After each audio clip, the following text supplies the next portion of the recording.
Hey guys, it's Simon. This is Pro Wrestling Unlimited. As whew, I had I wouldn't say rough day. I'm tired as AF or tired as F, however the kids say it these days.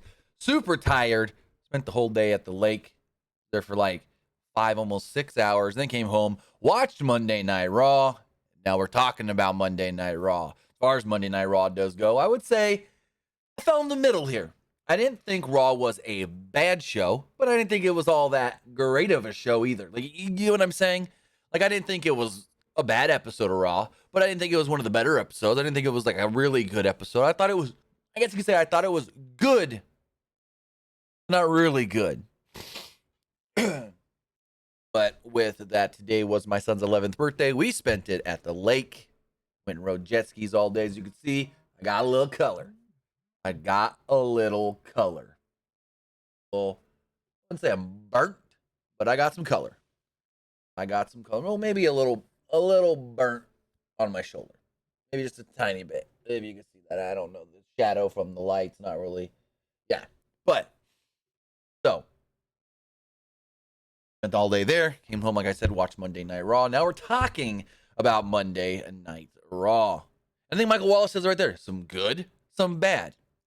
But I wouldn't even say that there was, I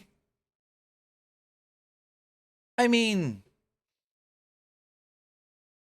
I'm trying to think. Like, you say some bad, but it's like, I really didn't see much, if not, I mean, the Becky Bianca thing, would we get a triple threat at SummerSlam? We'll talk about that when we get to it and all that, but it's like, that wasn't horrible or anything. It wasn't great.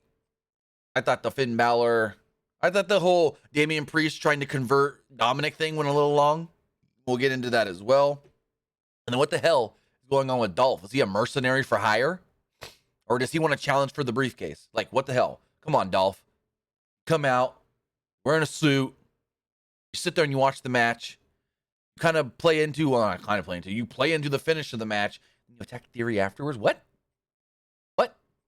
We'll get into all that and more as we talk about tonight's Monday Night Raw. But first off, I want to say thank you for joining me here. If you're watching live, twitch.tv/PW Unlimited. I want to say thank you if you're watching or listening later, whether that's youtube.com/Pro Wrestling Unlimited or podcast services all around the globe like Stitcher, Spotify, Anchor, iHeartRadio, Google Pod, Apple Pod, and so much more.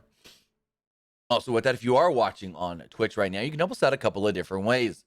You can either help us out by hitting that donate button down below or by donating Twitch bits in the live chat.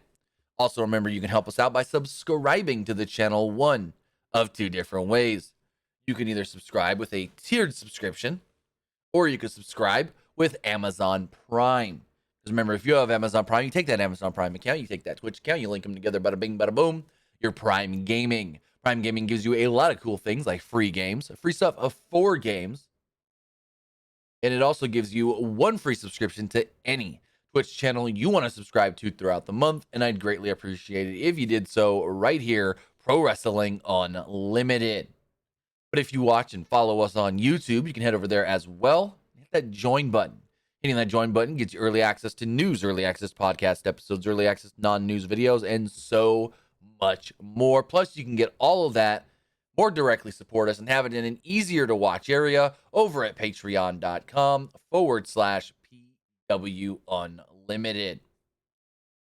Also, remember, head over to the Epic Game Store. Whether you're buying a new game, buying an old game, claiming the free games, or getting bucks for Rocket League, Fortnite, and Fall Guys, it's going to ask you if you have a creator code, and you do. It's right here. It's PW Unlimited. Use that creator code at checkout and you will be supporting us right here, Pro Wrestling Unlimited.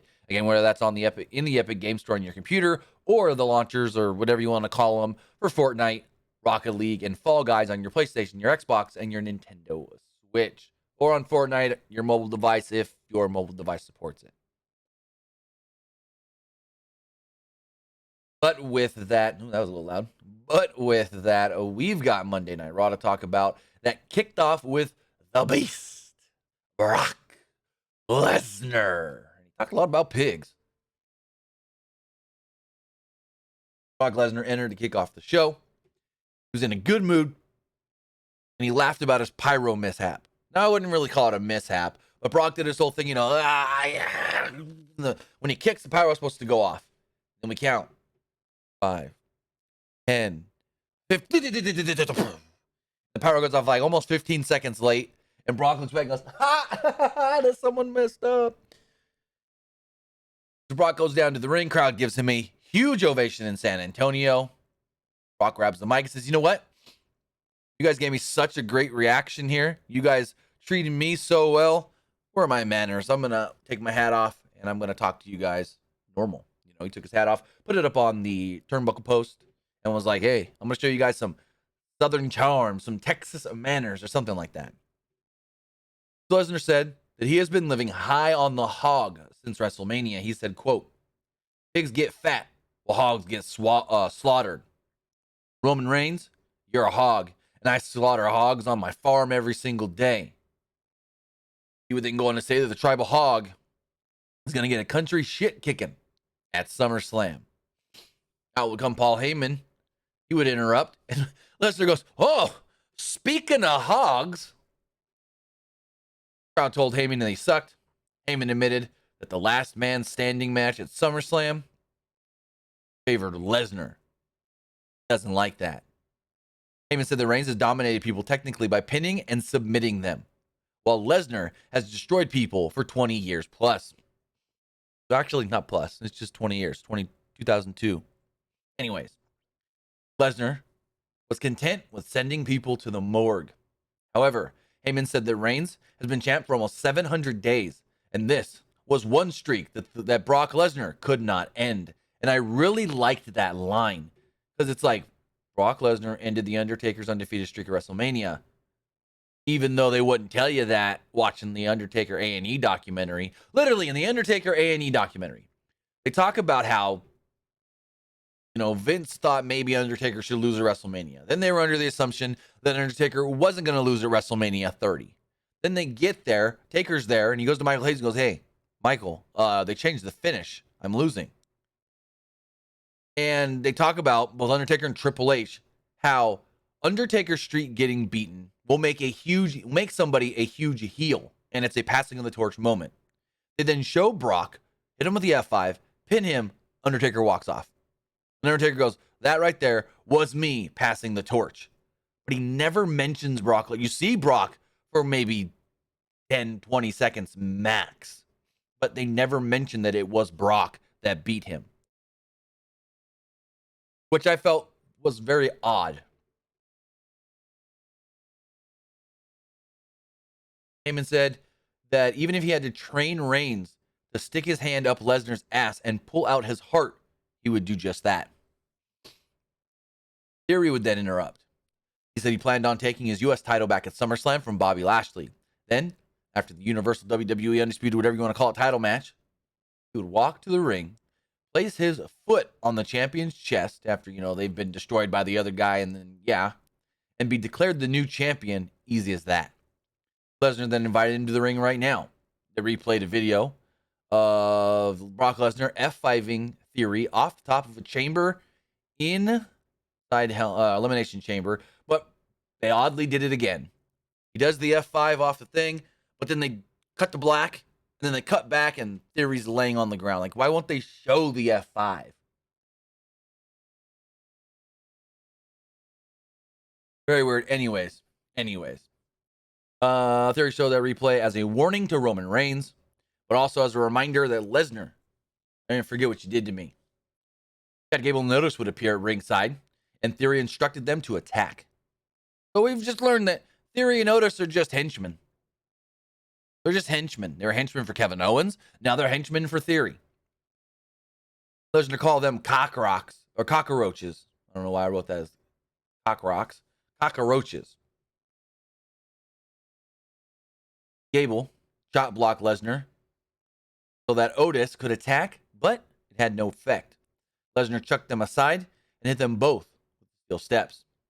Lesnar then suplexed Gable at ringside, even though we really couldn't see it, because for some reason they couldn't cut the camera to a different camera angle. Literally, the camera, like, say this Coke can is Brock Lesnar, and my fingers here is the camera. They're literally like this, and you see Brock do the German the belly to belly actually on Gable.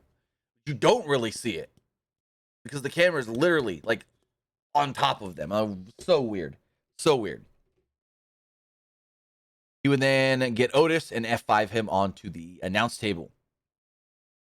Lesnar then tipped his cowboy hat towards Heyman while the crowd went nuts for Brock Lesnar. Excuse me. Ooh. Ooh.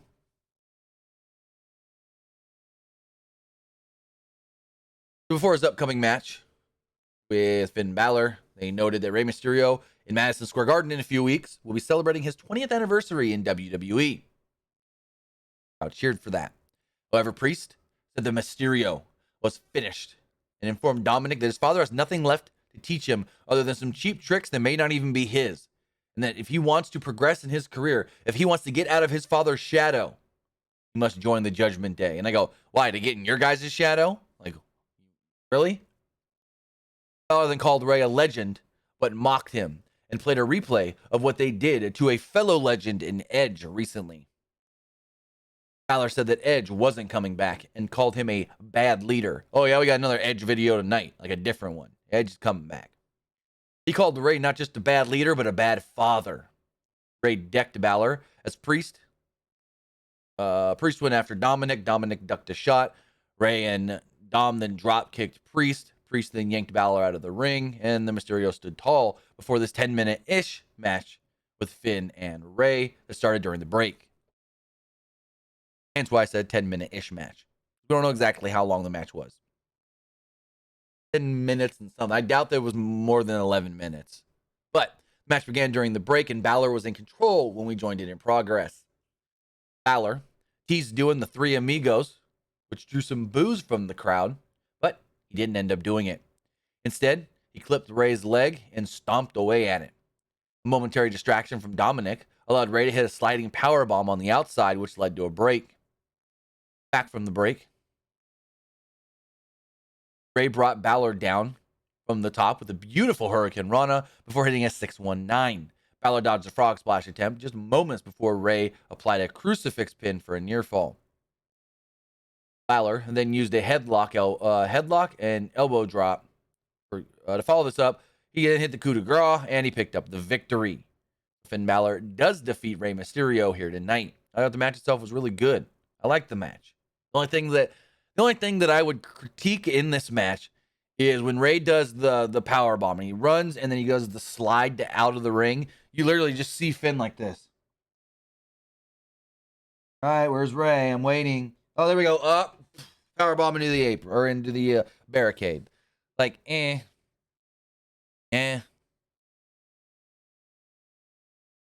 got a Becky Lynch promo. Becky came out and cut a promo while standing on top of the announce table. She said she was upset about not winning Money in the Bank after everything that she went through to get into that match. She said Liv Morgan winning the match and winning the title was like winning the lottery. Lynch shouldn't have to win the lottery because of how hard she works. After winning multiple women's matches last week, she should already be the number one contender. Yet instead, Carmella is getting a shot tonight. That in fact, she shouldn't have to become the number one contender. She is demanding that she gets the next shot, and that be at SummerSlam, because she should have gotten a title shot right after WrestleMania. She was beat at WrestleMania. She should have got her rematch, she said. She then threw the mic down, and out came Bianca Belair to defend her title against Carmella in an 11-minute, 45-second-ish match. Almost 12 minutes. Excuse me. So, like, they start the match. Bianca slams Carmella's face onto the announce table. She starts arguing with Becky, and Corey Graves starts yelling, "You better pay attention to Carmella. Your challenger's going to get you, Bianca." And Carmella's literally, like, almost knocked out, laid out, dead, sitting in front of the announce table. As Corey's like, "She's going to get you. She's going to get you." And then we go to break. Come back, and Carmella's just in control. And Corey just goes, "That's a badass with a great ass right there." I get it. You're playing up. It's your wife. You got to make her look good. Regardless, you got to make the challenger look good. Carmella tried a high cross, but Belair easily caught her and hit her with a vertical suplex. Carmella reversed the glam slam into a roll-up for a 2. Belair hit the glam slam, but Carmella got her knees up on the standing moonsault attempt and hit a super kick for a 2 of her own. Belair tried a KOD, but Carmella countered into a facebuster for a 2. Belair then fought back with a clothesline and a spinebuster for a 2. Carmella tried escaping, so Belair went after her with... Belair went after her, and then Carmella raked the eyes. Belair shoved Carmella into the ring post before pushing her back into the ring. Before Belair could re-enter the ring, though, the ref said 8. Becky comes over, starts arguing with her. The ref said 9. Becky looks up at the ref, looks at Bianca. They continue to argue. The ref says 10. Bianca then jumps into the ring. Becky walks out and starts, or Becky, walks up the ramp and is laughing at Carmella, or at Bianca, who just got counted out, as Carmella's trying to hold the title high. Carmella tries to celebrate with the belt, but Bianca's like, no. And Byron Saxton has to let us know. Carmella won this title match, but she didn't win the title. Belair then decks Carmella. Lynch called Belair a loser, and the crowd was very silent. Dead, not knowing what to think, as Corey is trying to console his wife at ringside. We then got the Edge video, which is the old Edge video that played at Money in the Bank. We got a new one tonight. Later in the night. So next up, Miz TV with special guest Ciampa. Miz asked Ciampa for the reasoning behind his recent attacks on Raw. Ciampa wanted all eyes on him and knew that nobody demands eyes more than The Miz. Hence, why he has aligned himself with The Miz. Miz then rambled for a little bit before they showed a clip of Logan Paul reiterating earlier this week on social media that he doesn't want to team with Miz. He wants to fight The Miz at SummerSlam. Miz was in denial and once again asked Paul, reconsider.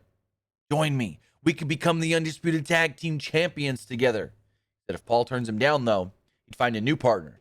And he said, I don't think, he looks over at Ciampa, I'd have to look very far. Out would then come AJ Styles.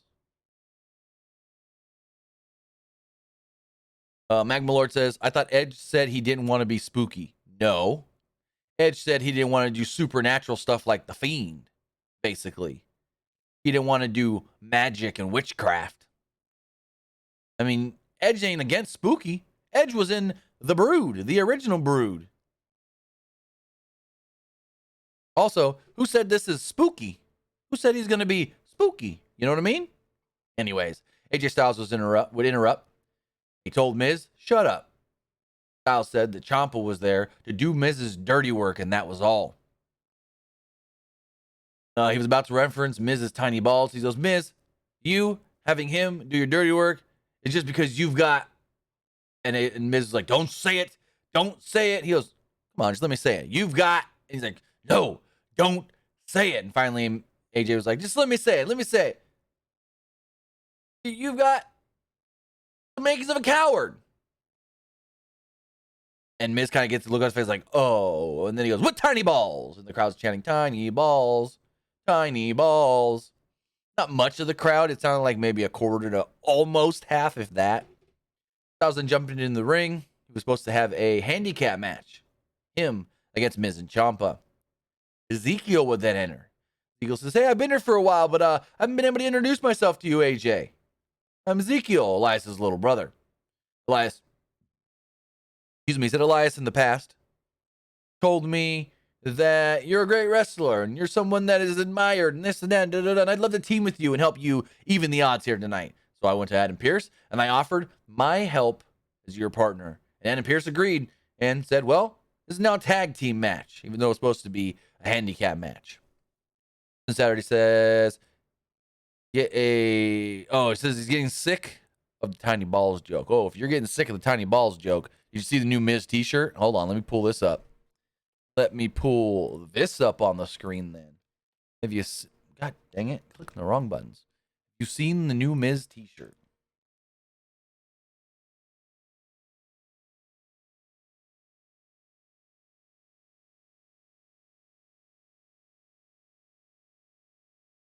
This is the new Miz T-shirt. It says, hello, my balls are massive. Hey, Miz, it's a thing. That's a T-shirt they are selling on WWE Shop. Yeah, no joke. Like, shop.wwe.com. Whoop, not .co.com.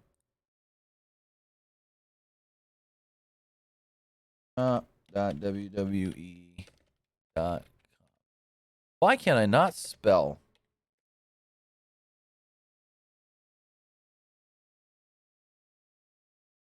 Go here to new arrivals. Like, if you didn't believe me, because I saw some people on Twitter today going, that ain't real. That ain't right there. WWE shop. Shop.wwe.com. That's a real t-shirt the WWE is actually selling. Anyways, this match ended up being a tag team match to win 11.5 minutes. The heels worked over Ezekiel early on and during and after a break. Styles finally got the tag and hit Miz with a gut buster for a 2. Styles shoved Ciampa off the apron before Miz hit a low DDT for a 2. Styles reversed the skull-crushing finale into a fireman's carry neckbreaker, but Ciampa broke up the cover. Ezekiel chucked Ciampa from the ring before Miz dropped Ezekiel with a drop kick. Styles put Miz in the calf crusher, but Ciampa broke it up for a second time. He then hammered away at Styles, and the referee called for a DQ. Graves was baffled that this was a DQ. Yeah, disqualification. Are you freaking kidding me here? Just because he wouldn't stop punching him? I don't know. Styles then immediately lays out Ciampa after the match while Miz scurried away. Like, we go count out right into a DQ. Really? Come on. We then had a 4-ish, maybe 4.5 minute match. Alexa Bliss and Asuka against Doudrop and Nikki ASH. And Mac Lord, I've only seen 2 episodes because they aired before NASCAR on USA the last couple of weeks. I hate the show. The show is stupid as F. Like, the show sucks. You can tell how scripted it is, and they come off as just, like, they're still high schoolers, but they've got money. Like, mommy and daddy pay for our stuff, and we can do whatever we want. That's it. That Austin Dillon show is complete garbage.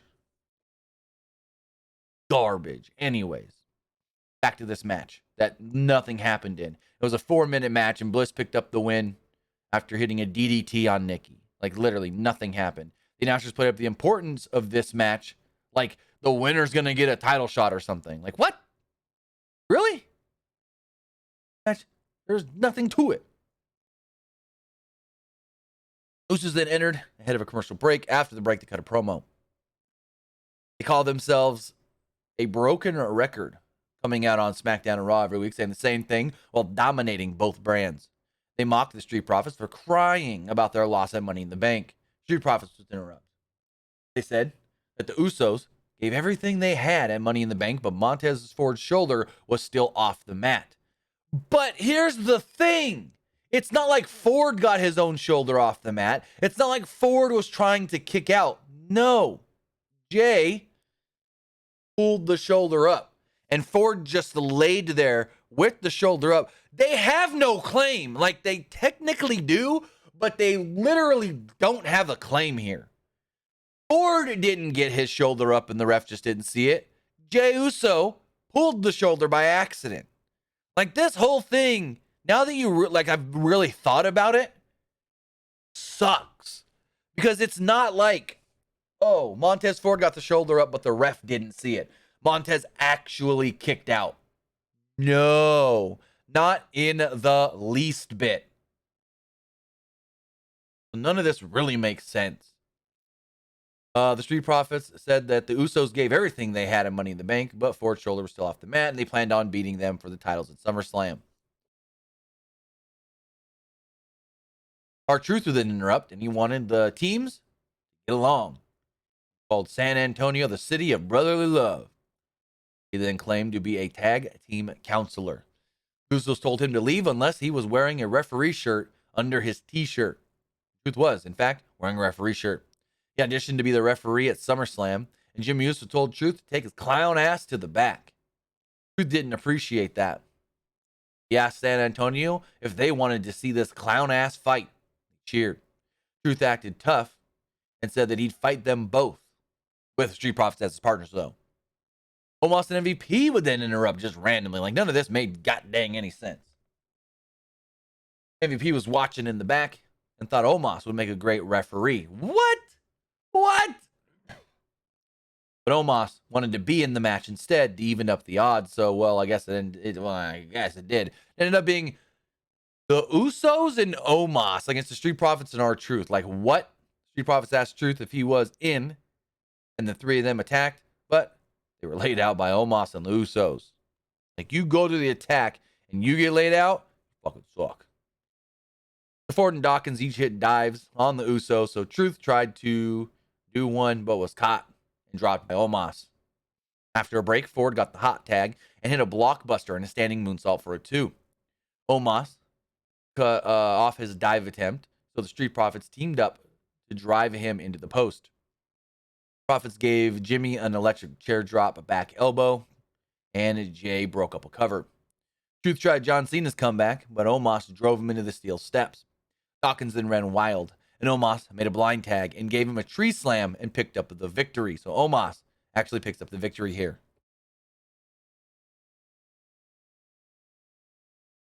I don't know what the point of this match was.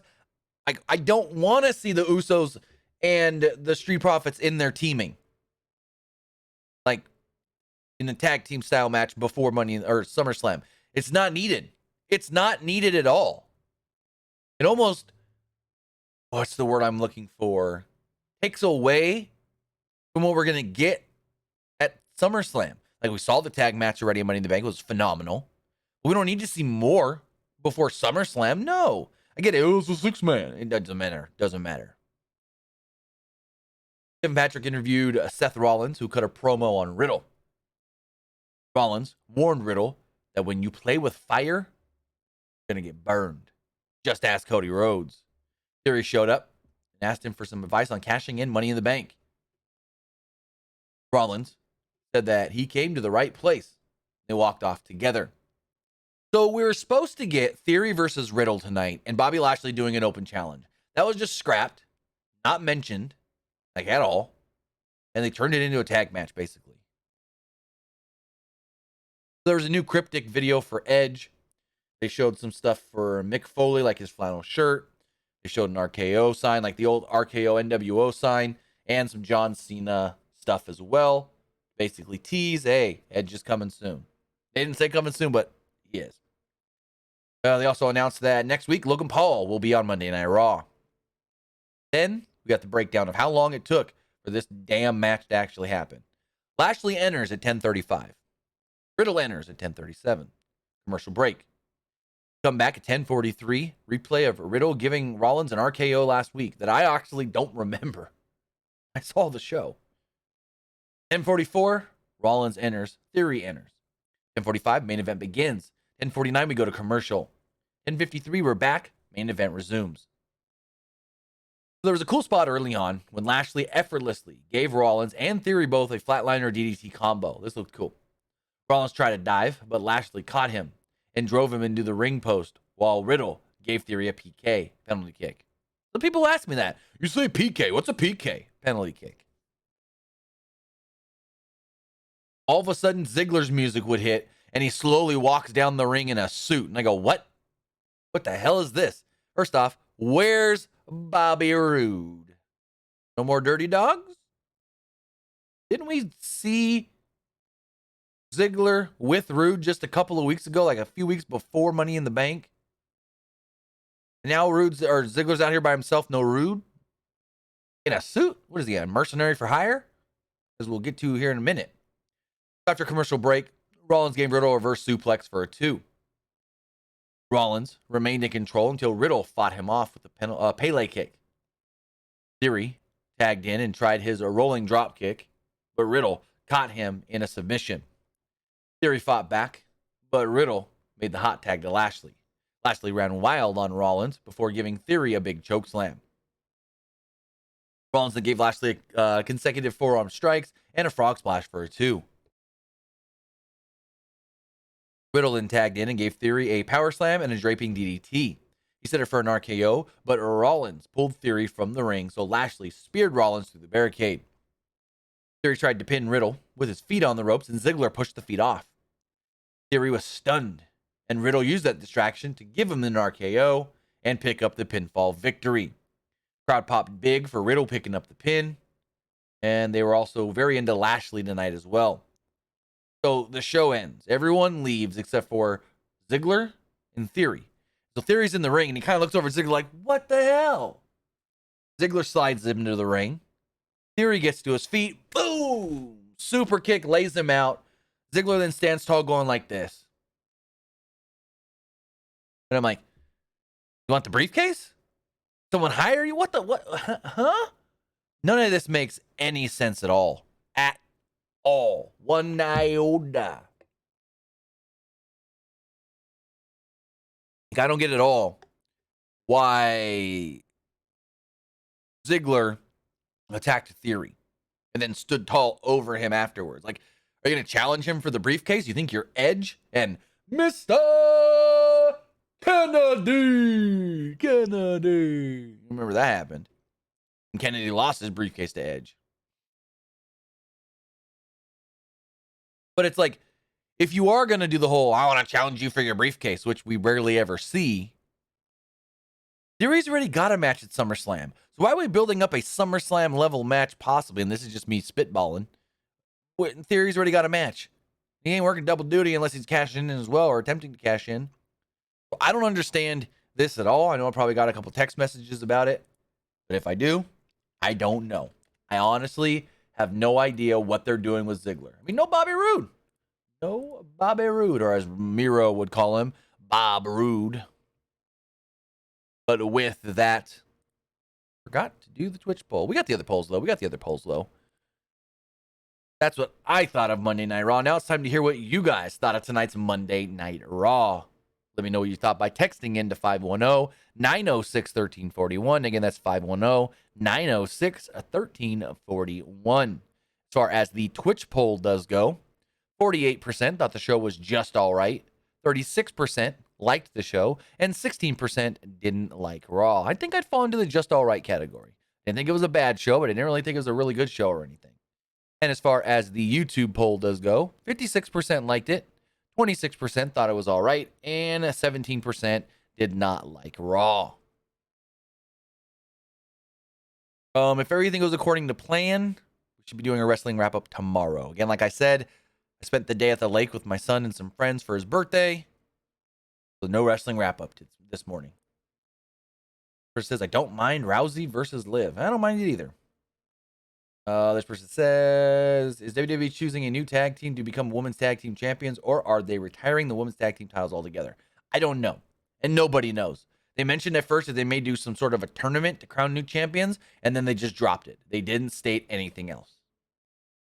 Says, seen a report stating that Roman versus The Rock doesn't need the Undisputed Universal title involved. Any chance we could see Roman lose at least one of the titles beforehand? Well, that's not a report. I've even said the same thing, that the title doesn't need to be there for Roman versus The Rock, that it almost shouldn't be there for Roman versus The Rock. So that's not a report. That's just somebody giving their opinion.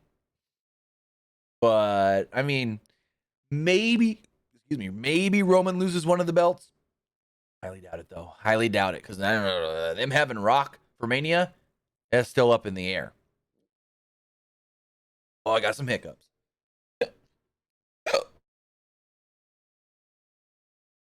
Oh, I got them violent hiccups that hurt.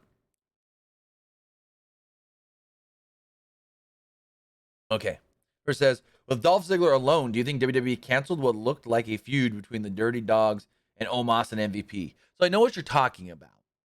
And I mean, I don't know, because Ziggler came out alone tonight, but maybe we're supposed to think he's alone, and then boom, Bobby Roode.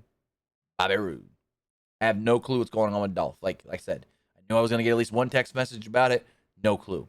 It says, do you think WWE should have built up Theory as U.S. champ a little more before having him win Money in the Bank? No, I don't think there's really much more they could have done to build him up as a bigger star. I think he was right at the correct point he needed to be. Like, at that moment, he wasn't going to get any bigger. Maybe in like 6 months to a year. But at that time, I don't think there was anything else they could have done to make him a bigger star. I think Theory's been doing great on the main roster. They've kind of they've still done the whole Vince McMahon's boy thing, but not as much since Mania. And they're kind of playing it up again, like, oh, he had gotten this match because of Vince and he won Money in the Bank and this and that. But I don't think there's any way they could have built him up more or made him a bigger star. Maybe like one more defense just to give him a little more legitimacy. I don't know, but I don't think there was anything more they could have done. I think he was at that point. I wouldn't say he, what's the word I'm looking for? No. I wouldn't say he plateaued. I was just saying like or peaked. That's the word I'm looking for. I wouldn't say he peaked. I was just say that, you can't just super build people quick. It's usually gradually. And he was at that point where he hit one spot and now it's time to build towards that next spot. And they were going to start building towards that next spot. And that's what winning Money in the Bank is, building towards that next spot. But with that, guys, I want to say thank you for joining me here. Twitch.tv/PWU Unlimited. Or if you're watching later, YouTube.com/Pro Wrestling Unlimited. Or on podcast services all around the globe like Stitcher, Spotify, Anchor, Google Pod, Apple Pod, iHeartRadio, and so much more. With that, guys, that's going to wrap up the Monday Night Raw review. I want to say thank you to everybody that was here live or everybody that watched later. Have a great rest of your Monday night. I'm going to get some sleep early. I'm probably not going to stay up as late as I normally do. Being out in the sun all day, like beat-ass the sun with no clouds, no nothing, really takes a toll out of you, and I'm tired. So have a great night. Have a great week. We'll see you next time. Have a good one, guys.